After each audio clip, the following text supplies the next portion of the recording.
अब हम प्रश्नावली 1.1 के तीसरे प्रश्न पे आ गए हैं। तीसरा प्रश्न क्या कहता है आपका, अभाज्य गुणनखंड विधि द्वारा निम्नलिखित पूर्णांकों के एचसीएफ और एलसीएम ज्ञात कीजिए। ये 3 प्रश्न दिए हैं इस खंड में। तो हम पहला प्रश्न सॉल्व करेंगे। पहला प्रश्न इस प्रकार के हैं कि आपका लिखा है 12, 15 और 21, ठीक है ना। तो हम क्या करेंगे, 12 का गुणनखंड निकालेंगे। यहाँ पे लिखेंगे 12 का अभाज्य गुणनखंड। 12 का अभाज्य गुणनखंड कैसे निकालेंगे? 12 का अभाज्य गुणनखंड देखिए, ऐसे आपको हॉरिजॉन्टल लाइन, ये 12 हो गया, ये 2 छंग 12, 2 तिहाई 6, 3 एकम 3। तो यहाँ 12 बराबर क्या लिख सकते हैं, 2 गुणते 2 गुणते 3 गुणते 1। और इसको घात के रूप में लिखेंगे तो 2 की पावर 2 हो जाएगा और यहाँ 3 गुणते 1 हो जाएगा, ठीक है। अब हम लोग 12 का हो गया। अब यहाँ 15 का बनाएंगे। यहाँ 15 का अभाज्य गुणनखंड। 15 का अभाज्य गुणनखंड कैसे होगा, देखिए फिर से एक हम वर्टिकल लाइन खींचा, एक हॉरिजॉन्टल लाइन खींचा। यहाँ 15, 3 पचे 15, 5 एकम 5। तो यहाँ पे क्या हो गया, 15 बराबर क्या हो गया, 3 गुणते 5 गुणते 1, ठीक है। अब फिर हम निकालेंगे यहाँ पे 21 का गुणनखंड। 21 का अभाज्य गुणनखंड। अब 21 का अभाज्य गुणनखंड क्या होगा, देखिएगा 3 सते 21 और 7 एकम 7। तो यहाँ पे 21 बराबर क्या हो जाएगा, 3 गुणते 7 गुणते 1, ठीक है। अब हम क्या करेंगे, एचसीएफ और एलसीएम निकालना है। तो यहाँ लिखेंगे एचसीएफ किसका निकालना है हम, 12, 15 और 21 का। तो यहाँ लिखेंगे 12, 15, 21। आई थिंक यहाँ तक समझ में आ गया होगा आप लोगों को। तो यहाँ पे क्या हो जाएगा, एचसीएफ में हम क्या करते हैं, उभयनिष्ठ देखते हैं और सबसे छोटी घात। तो यहाँ 2 है नहीं है, तो हम 2 नहीं लेंगे। 3, 3, 3, तो यहाँ पे 3 है, तो हमारा यह 3 हो गया। गुणते 1, 1 और 1, तो क्या 1 ही है, बाकी कोई नहीं। तो आपका एचसीएफ क्या हो गया, 3 हो गया। अब आते हैं हम एलसीएम में। एलसीएम किसका हम निकालना है, 12, 15 और 21 का। 12, 15 और 21 का एलसीएम। तो क्या हो जाएगा, हमको देखना होता है संबंध सबसे बड़ी घात। तो संबंध सबसे बड़ी घात क्या हो जाएगा, यहाँ पे 2 की पावर 2 है, गुणते 3 गुणते 5 गुणते 7 गुणते 1, ठीक है ना।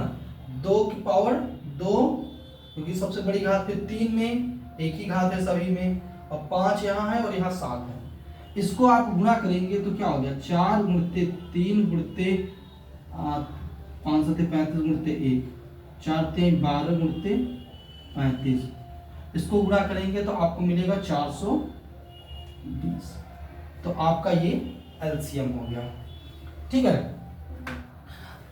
यहाँ तक आपको समझ में आ गया होगा। पहला खंड इस प्रकार हमने सॉल्व कर लिया। आप पॉज करके इसका स्क्रीनशॉट लीजिए या फिर इसको नोट डाउन करिएगा, ठीक है, ओके। अब हम आते हैं दूसरे प्रश्न पे। इसी प्रश्न का दूसरा खंड क्या है, ठीक है। दूसरा खंड इसमें इस प्रकार है कि आपको दिया गया है 17, 23 और 29 का निकालना है आपको, एचसीएफ और एलसीएम गुणनखंड विधि से। तो अब यहाँ पे हम लिखेंगे 17 का अभाज्य गुणनखंड। 17 का अभाज्य गुणनखंड क्या हो जाएगा? 17, यहाँ पे 17 एकम 17, एक एकम एक, तो 17 का क्या हो जाएगा? 17 गुणित 1। अब आएगा हमारा 23, 23 का अभाज्य गुणनखंड, ठीक है ना। 23 का अभाज्य गुणनखंड क्या हो जाएगा? आप ऐसे लिखेंगे और यहाँ 23 लिखेंगे, 23 का 1 हो जाएगा, बस 1 कर लीजिए, खत्म। तो यहाँ पे हो जाएगा 23 इक्वल टू 23 गुणित 1। अब आ गया 29 का 29 का अभाज्य गुणनखंड, तो यहाँ पे लिखेंगे 29 का अभाज्य गुणनखंड। कैसे होगा 29 का अभाज्य गुणनखंड? 29, 29 एकम 29, एक एकम 1, तो क्या हो जाएगा 29 का 29 गुणित 1, ठीक है। अब इसका हमको निकालना क्या है? HCF और LCM, तो हम यहाँ लिखेंगे HCF। इसका हम निकाल रहे हैं 17, 29 और 17, 23, 29 का, 17, 23, 29 का, ठीक है। तो आप इसमें क्या देखते हैं? कॉमन देखते हैं, तो यहाँ 17 कॉमन है, नहीं है, 23 कॉमन है, नहीं है, 29 कॉमन है, नहीं है, सिर्फ एक ही कॉमन दिख रहा है, तो इसका HCF आपका हो जाएगा 1। अब आते हैं LCM निकालना। LCM 17 किसका निकालना है? 17, 23, 29 का,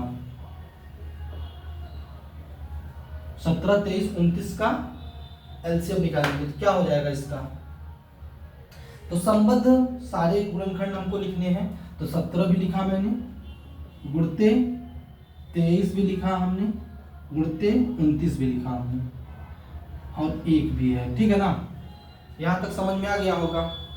अब इसको गुणा करेंगे तो आपको आएगा 11, 33, 9।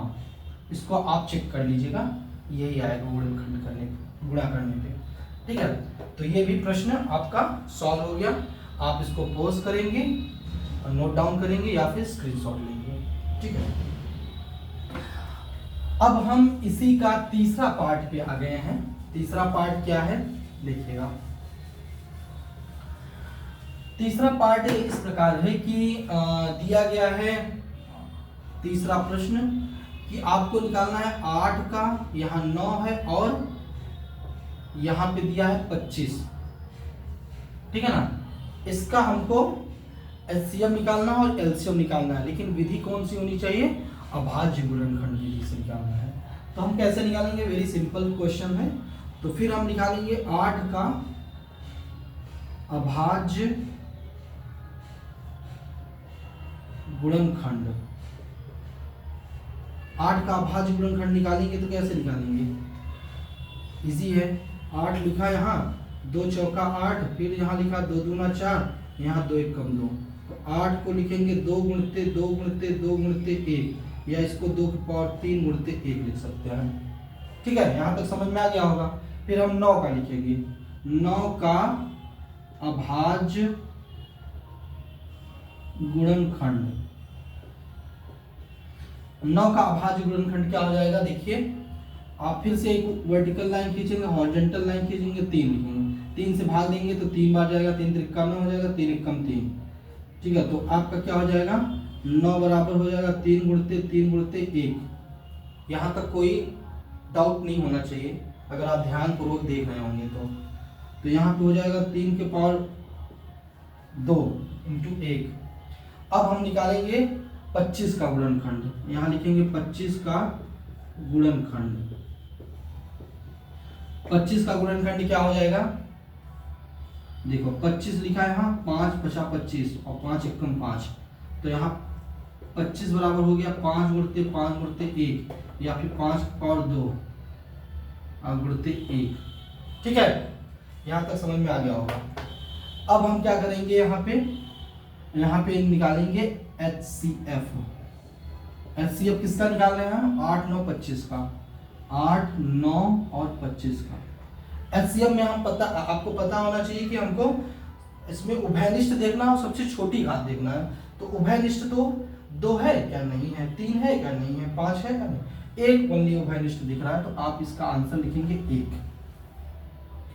अब हम एलसीएम निकालेंगे। एलसीएम किसका निकालना है हमको? 8, 9 और 25 का। इसमें हम क्या देखते हैं कि संबद्ध मतलब कोई भी खंड गुणनखंड नहीं छोड़ना है आपको, सभी गुणनखंड लेना है और लेकिन उसका सबसे बड़ी घात लेना है। तो क्या 2? हाँ 2 लेंगे, तो 2 की पावर हम कितना है? 3 है। ठीक है, हम 3 लिया। फिर यहाँ पे हम लिखेंगे 3 के पावर 2 लिया, फिर यहाँ 5 के पावर 2 लिया, गुणते 1। तो यहाँ 8 हो जाएगा, यहाँ 9 हो जाएगा, यहाँ 25 हो जाएगा, गुणते 1। तो यहाँ करेंगे तो 200 हो जाएगा और गुणते 9, ये 1800 उत्तर हो जाएगा। ठीक है, तो ये दो आंसर हो जाएगा। ठीक है, तो आई होप ये तीसरा प्रश्न आपको हमने तीनों पार्ट अच्छे से समझा दिए, आपको समझ में आ गया होगा। ओके।